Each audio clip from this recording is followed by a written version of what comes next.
வணக்கம். விஜய் டிவிலேயே ரொம்ப முக்கியமான இன்னைக்கு இருக்கிறதுல ஒரு டாப்பான ஷோ அப்படின்னா அது கண்டிப்பாக குக் வித் கோமாளி தான்.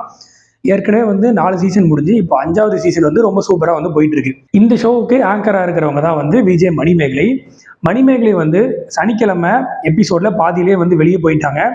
அதுக்கப்புறம் ஈவினிங் அவங்க அஃபிஷியலாக இன்ஸ்டாகிராமில் ஒரு அறிக்கை கொடுத்துருந்தாங்க. இனிமே இதுக்கப்புறம் நான் குக் வித் கோமாளியில் கண்டினியூ பண்ண மாட்டேன். எனக்கு பணம் சம்பாதிக்கிறது, பேரு புகழ் அதெல்லாம் தாண்டி செல்ஃப் ரெஸ்பெக்ட், சுயமரியாதை தான் முக்கியம். அது இல்லாத ஒரு இடத்துல என்னால் இதுக்கு மேலே கண்டினியூ பண்ண முடியாது. இந்த ஷோல இருந்து நான் விலகிக்கிறேன் அப்படின்னு சொல்லி ரொம்ப ஷாக்கிங்கான ஒரு விஷயத்த சொல்லியிருந்தாங்க. இது ஒரு பயங்கர சோசியல் மீடியாவில் ஒரு பூம் ஆயிடுச்சு அப்படின்னு சொல்லலாம். நிஜமாவே என்ன நடந்தது, மணிமேகலையோட இந்த முடிவுக்கு யார் காரணம் அப்படின்ற எல்லாத்தையுமே டீட்டெயிலாக பார்க்கலாம். வெல்கம் டு தமிழன் வைப்ஸ். இந்த பிரச்சனையை பற்றி நம்ம தெரிஞ்சுக்கணும் அப்படின்னா இந்த குக் வித் கோமாளி சீசன் 5க்கே ஒரு பிரச்சனை இருக்குது. அது என்னன்னு நம்ம தெரிஞ்சுக்கணும். சீசன் 4 வரைக்கும் பார்த்தீங்க அப்படின்னா இந்த குக் வித் கோமாளி ஷோவோட டைரக்ஷன் டீம் மீடியா மேசன்ஸ் அப்படின்னு சொல்லி ஒரு டீம் தான் பண்ணிட்டு இருந்தாங்க. இந்த மீடியா மேசன்ஸ் இதுக்கு முன்னாடி என்னென்ன ஷோலாம் பண்ணியிருக்காங்கன்னா சூப்பர் சிங்கர், குக் வித் கோமாளி, அதுக்கப்புறம் மிஸ்டர் அண்ட் மிஸ்ஸஸ் சீனதரை, இந்த மாதிரி நிறைய ஷோஸ் பண்ணியிருக்காங்க. இவங்க பண்ண எல்லா ஷோவுமே பயங்கர இன்ட்ரெஸ்டிங்காக இருக்கும். ஈவன் இந்த குக் வித் கோமாளி 4 சீசன் சக்ஸஸ்ஃபுல்லாக அமைஞ்சதுக்கு காரணமே இந்த மீடியா மேசன்ஸ் டீம் தான். ஸோ விஜய் டிவி தரப்புல இருந்து இந்த மீடியா மேசன்ஸ் டீம் கிட்ட இனிமேல் நீங்கள் சூப்பர் சிங்கர் எபிசோடு பண்ண வேணாம், ஷோ பண்ண வேணான்னு சொன்னதுனால அவங்களுக்கும் விஜய் டிவிக்கு ஏற்பட்ட ஒரு கருத்து வேறுபாடு காரணமாக நாங்கள் குக் வித் கோமாளி ஷோ இனிமேல் பண்ண மாட்டோம் அப்படின்னு சொல்லி மீடியா மேசன்ஸ் வெளியே போயிட்டாங்க. மீடியா மேசன்ஸ் வெளியே போனவங்களை சன் டிவி பிளான் பண்ணி அவங்க தூக்கி டாப் குக் டூப் குக் அப்படின்னு சொல்லி அவங்க ஒரு ஷோ பண்ணி அது பயங்கர ஹிட்டு, சூப்பராக போயிட்டு இருக்கு. இப்போ குக் வித் கோமாளி ஷோ யார் நடத்த போறா, யார் டைரக்ஷன் பண்ண போறா அப்படின்னு சொல்ற இடத்துல தான் பாக்ஸ் ஆஃபீஸ் ஸ்டூடியோ அப்படின்னு சொல்றவங்க குக் வித் கோமாளியை இப்போ டைரக்ஷன் டீமா இருந்து நடத்திட்டு இருக்காங்க. பாக்ஸ் ஆஃபீஸ் ஸ்டூடியோ இதுக்கு முன்னாடி நிறைய சீரியல் அந்த மாதிரிலாம் டைரக்ஷன் பண்ணியிருக்காங்க. ஸோ இவங்களும் ஒரு நல்ல பெரிய கம்பெனி தான்.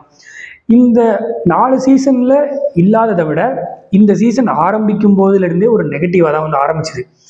என்ன அப்படின்னா இதுக்கு முன்னாடி உள்ள சீசன்லாம் பார்த்தீங்கன்னா நிறைய புது கண்டஸ்டன்ஸ் இருப்பாங்க.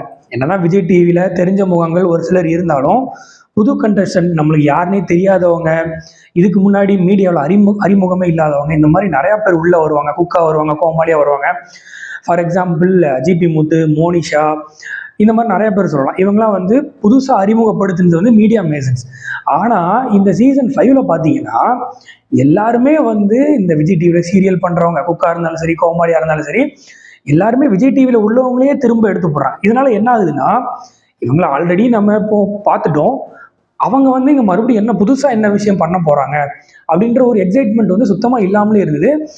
இந்த ஷோவில் பார்த்தீங்க அப்படின்னா வெங்கடேஷ் பட் சார் எல்லாருக்குமே தெரியும், செஃப், அவர் தான் ஜட்ஜு.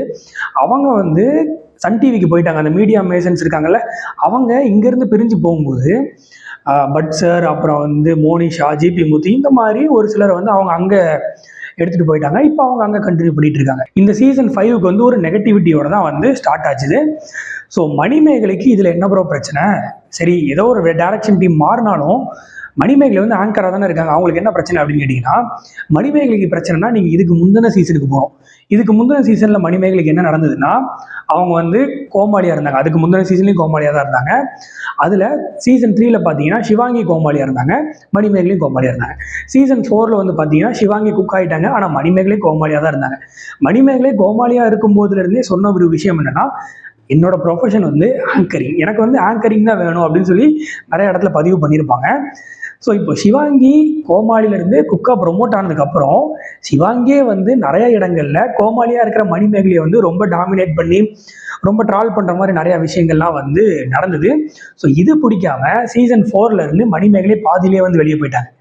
இது வெளியே போனதுக்கு மணிமேகலை ப்ரெக்னெண்ட்டாக இருக்காங்க, அதனால தான் அவங்க கண்டினியூ பண்ணல அப்படின்னு சொல்லி ஒரு ரூமர்லாம் வர போயிட்டு இருந்தது.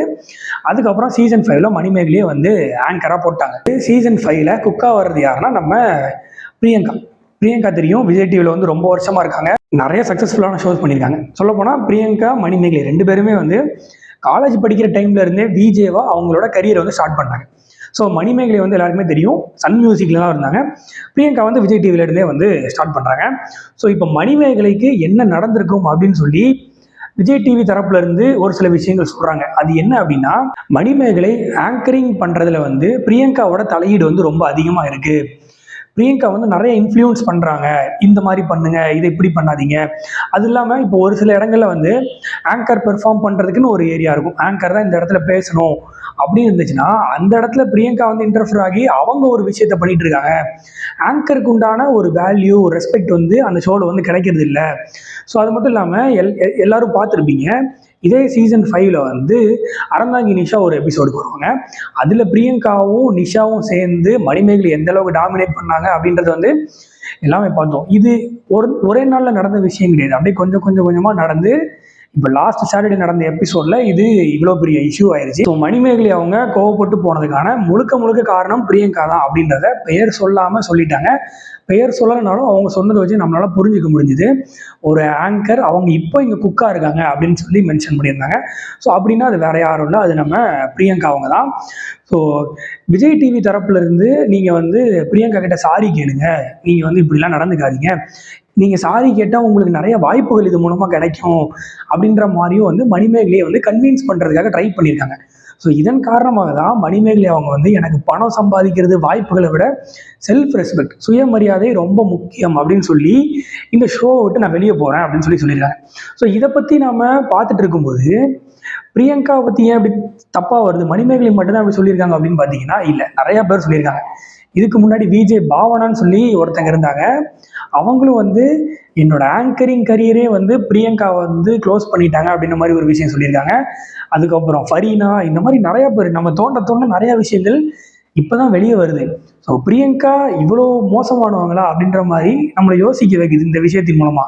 பிரியங்கா வந்து எந்த மாதிரிலாம் மணிமேகலையோட ஆங்கரிங் விஷயத்தில் வந்து இன்ஃப்ளூயன்ஸ் ஆகுறாங்க, அவங்கள இன்டரப்ட் பண்ணுறாங்க அப்படின்ற நிறைய வீடியோ கிளிப் வந்து இப்போ ட்ரெண்ட் ஆகிட்டு இருக்கு. அதை வந்து நம்ம போட முடியாது, ஏன்னா ஹாட் ஸ்டார் வீடியோ, அதை போட்டால் வந்து காப்பிரைட் வந்து கொடுப்பாங்க.